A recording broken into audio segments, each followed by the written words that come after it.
Boa tarde, pessoal. Ou melhor, bom dia. Então, na prática de hoje, a gente vai ver um novo tipo de volumetria chamado volumetria de complexação.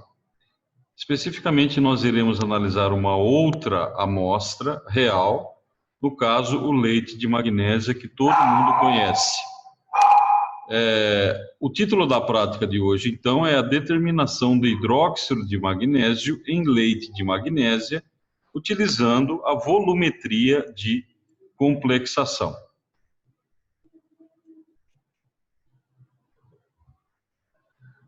Vocês viram ou estão vendo na teoria alguns detalhes sobre a volumetria de complexação. Eu não vou entrar em detalhes técnicos, né, sobre esta parte da química analítica, mas na volumetria de complexação eu tenho uma reação entre um íon metálico, que eu represento aqui por M, e um ligante que eu represento por L, para gerar o complexo Ml. Normalmente, ou normalmente não sempre, né, o ligante será o titulante, ele vai dentro da bureta, como aqui representado, e o analito M, o cátion metálico M, ele vai dentro do Erlenmeyer, e é assim que eu conduzo a titulação. Do ponto de vista prático, é muito semelhante à titulação ácido-base. Obviamente, a determinação do ponto final acontece também pelo uso de um indicador, mas o mecanismo do indicador é muito diferente em relação ao indicador ácido-base.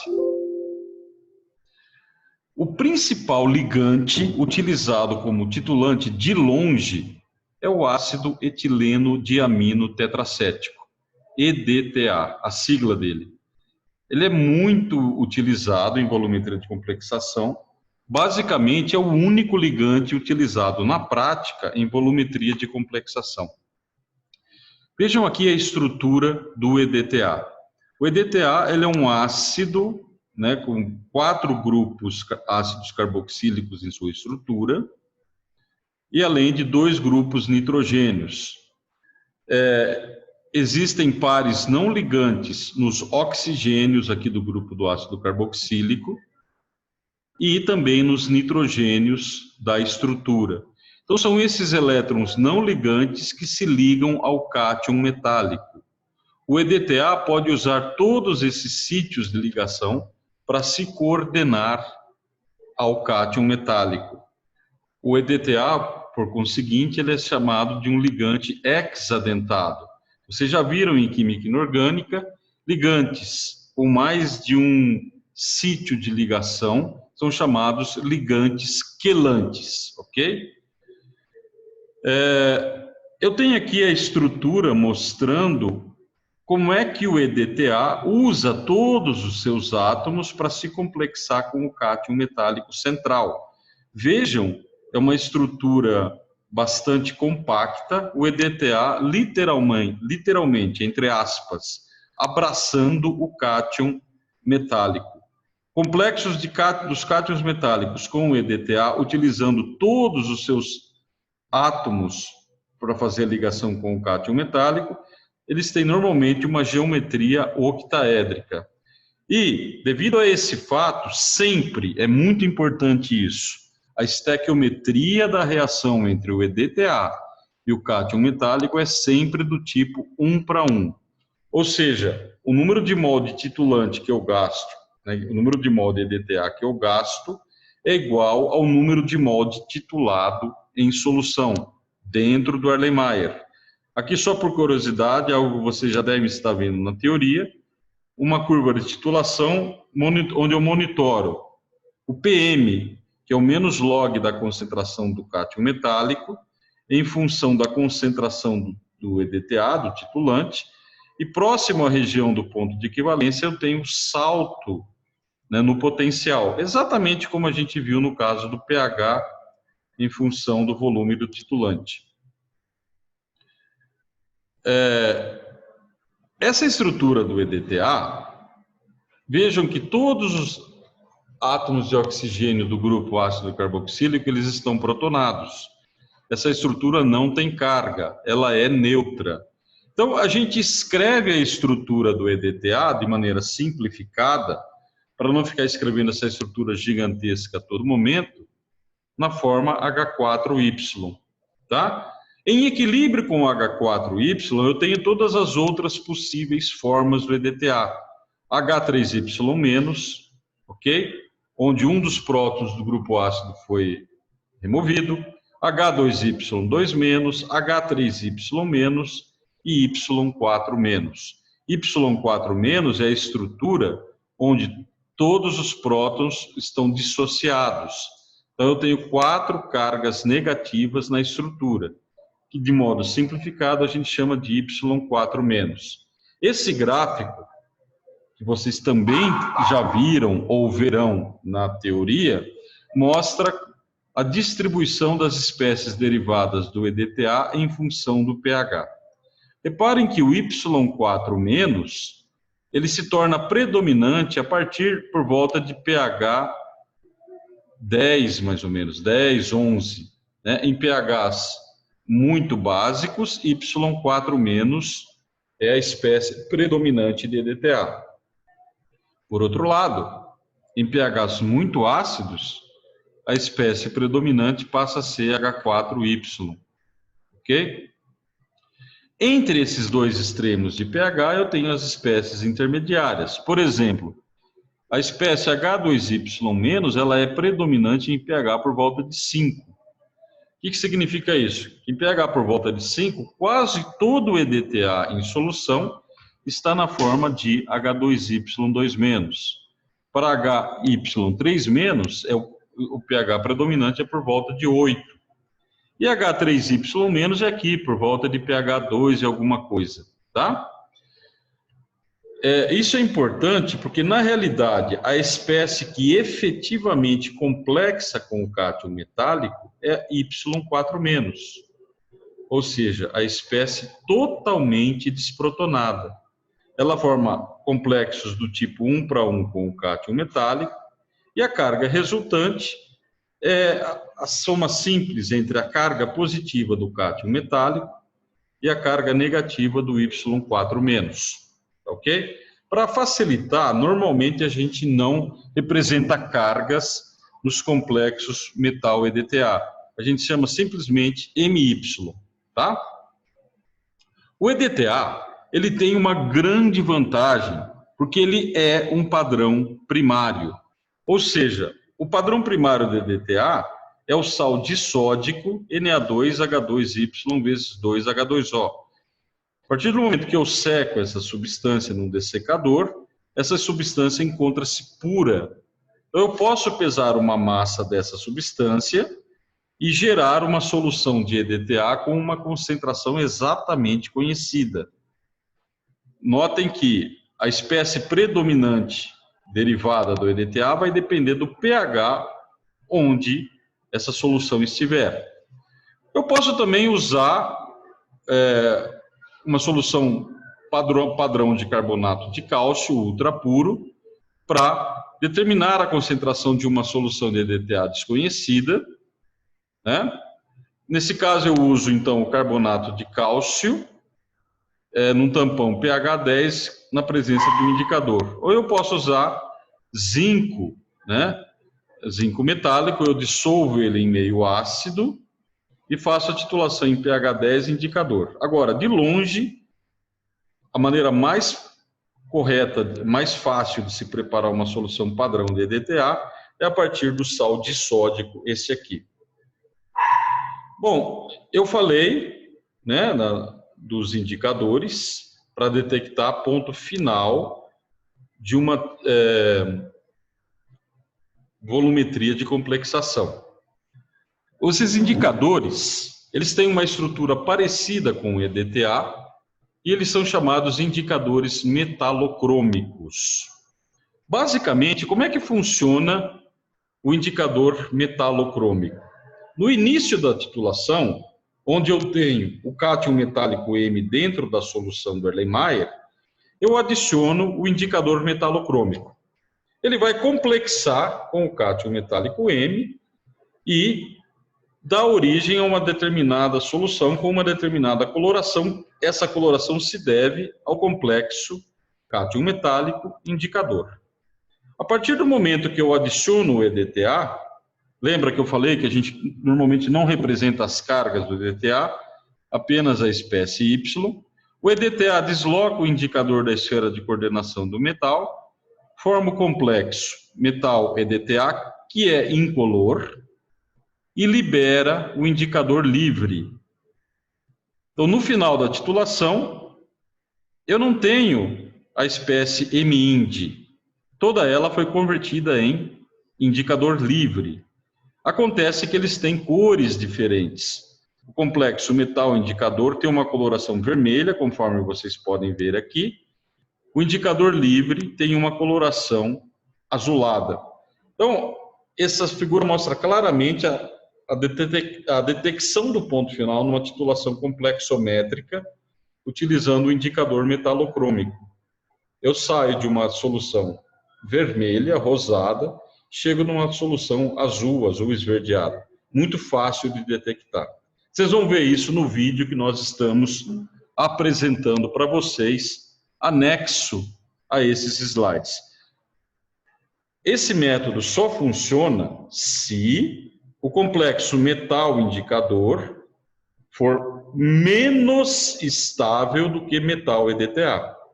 Nesse caso, o EDTA é capaz de deslocar o indicador da esfera de coordenação do metal M.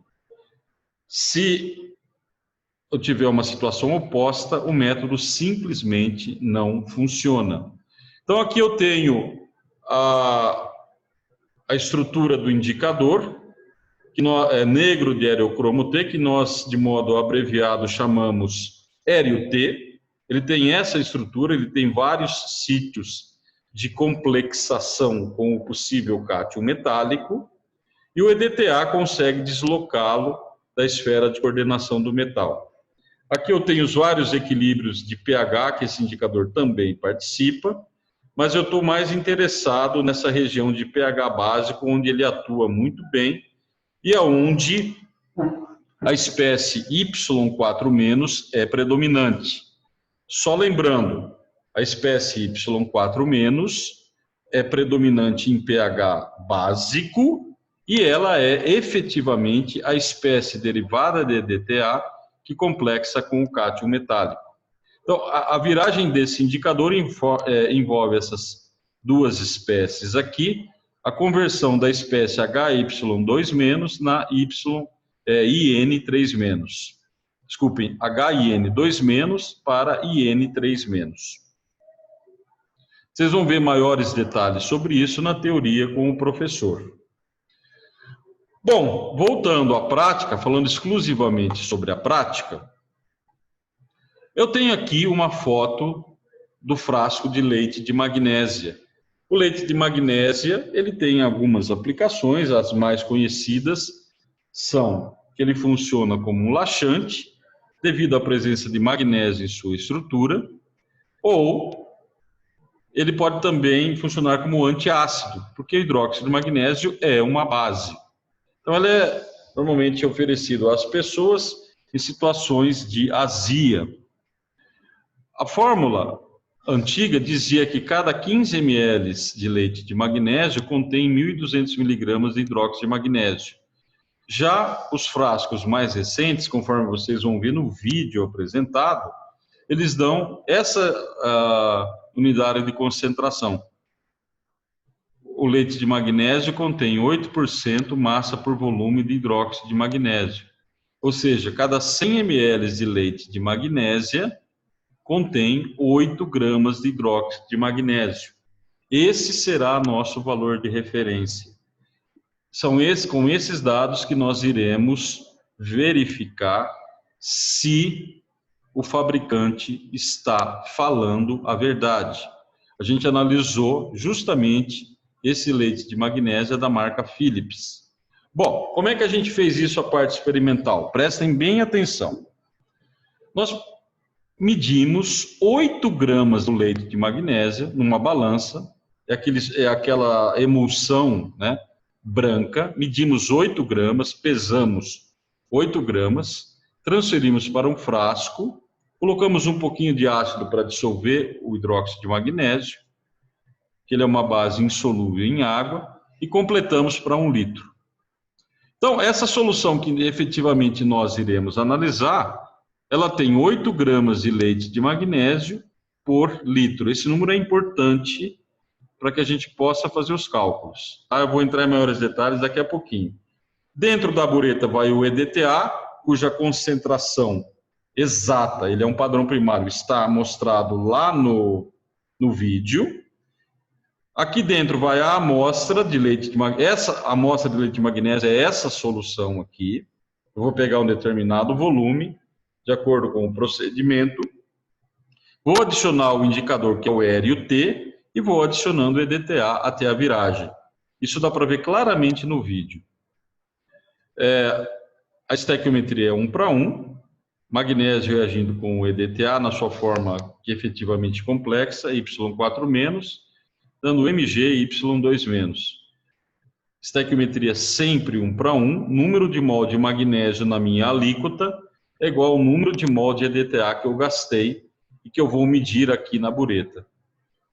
Se eu estou trabalhando com sólido, como é o caso de hoje, eu posso escrever que o número de mol de magnésio é a massa de hidróxido de magnésio dividido pela massa molar de hidróxido de magnésio, igual a concentração de EDTA, volume de EDTA. Se eu estivesse trabalhando com soluções, eu poderia escrever de modo alternativo, né? Concentração de MgOH2, volume de MgOH2, igual concentração de EDTA, volume de EDTA. Vários alunos já me fizeram perguntas sobre isso. Essas são as duas maneiras que eu posso escrever número de mol. Eu uso aquela que for mais conveniente. Na aula de hoje, nós iremos usar essa aqui. Bom, o procedimento, então, é pipetar 5,00 ml da solução preparada a partir do leite de magnésio, essa solução aqui, e transferir para a Erlenmeyer de 250 ml. Adicionar cerca de 10 ml de solução tampão de pH 10 e uma pitada de R e o T. O tampão pH 10 é para favorecer a formação da espécie Y4-, né? E que favorece a complexação. O R e o T é o indicador. Titular com a solução padrão de EDTA, concentração fornecida pelo professor na videoaula. Está lá o valor, tá? Vocês vão ver. Realizar o procedimento em triplicata. Então, vocês vão ter 3 volumes de EDTA nas 3 triplicatas feitas. Ok? Esses valores dos volumes também estão no vídeo da parte prática. Calcular a concentração de hidróxido de magnésio na amostra original de leite de magnésia. Desculpa, aqui está errado, viu, gente? É porcentagem massa por volume. O valor de referência é 8% massa por volume. E comparar os valores obtidos com o rótulo fornecido pelo fabricante. Os dados: massa molar do hidróxido de magnésio, 58,33 gramas por mol, e a densidade do leite de magnésio, 1,05 gramas por ml. Vou explicar rapidamente como é que serão os cálculos, tá? Para que vocês possam fazer sem se perder. Então, os cálculos. Calcular a concentração de hidróxido de magnésio na amostra original de leite de magnésia, porcentagem massa por volume, e comparar os valores obtidos com o rótulo fornecido pelo fabricante. Tendo em mente o procedimento que a gente acabou de explicar, não se esqueçam, a gente pega 5 ml da solução do leite de magnésia. Essa solução aqui, 5 ml dela. Lembrando que essa solução contém 8 gramas de leite de magnésia em 1000 ml. Estou só relembrando. Para preparar essa solução, eu pesei 8 gramas de leite de magnésio e dissolvi em 1 litro. Se eu tenho 8 gramas de leite de magnésio em 1000 ml, Em 5 ml, que é a alíquota que eu pipetei, eu vou ter quanto de leite de magnésio? 0,04 gramas de leite de magnésio, uma simples regrinha de 3. Qual a massa de hidróxido de magnésio foi titulado? Aí eu tiro pela expressão, lembrando que a estequiometria é 1 para 1. A massa de hidróxido de magnésio é igual a concentração de EDTA, volume de EDTA, vezes a massa molar do hidróxido de magnésio. Cuidado com as unidades. Concentração de EDTA mol por litro, volume de EDTA, litro. Eu converto mililitro em litro. Bom, ainda não tenho o meu resultado final. Pela densidade do leite de magnésia, 100 ml do leite de magnésia valem 105 gramas. Ok? Repetindo, 100 ml do leite de magnésia, desse aqui, valem 105 gramas desse produto. Isso eu calculei pela densidade, que é mostrada para vocês no procedimento, aqui. Então, qual é a concentração de hidróxido de magnésio no leite de magnésio? Vamos pensar um pouquinho. 0,04 gramas de leite de magnésio tem essa massa de hidróxido de magnésio. 105 gramas, que corresponde a 100 ml de leite de magnésia, vai ter quanto? Esse Y aqui já é meu resultado final. Tá? Vocês vão, então, calcular 3 resultados finais, 3 teores de hidróxido de magnésia no leite de magnésia, na unidade do fabricante, calcular a média, o intervalo de confiança, a imprecisão e o erro relativo, né, que eu chamo de exatidão. Tudo isso vocês vão aprontar, vão calcular e me apresentar no relatório final.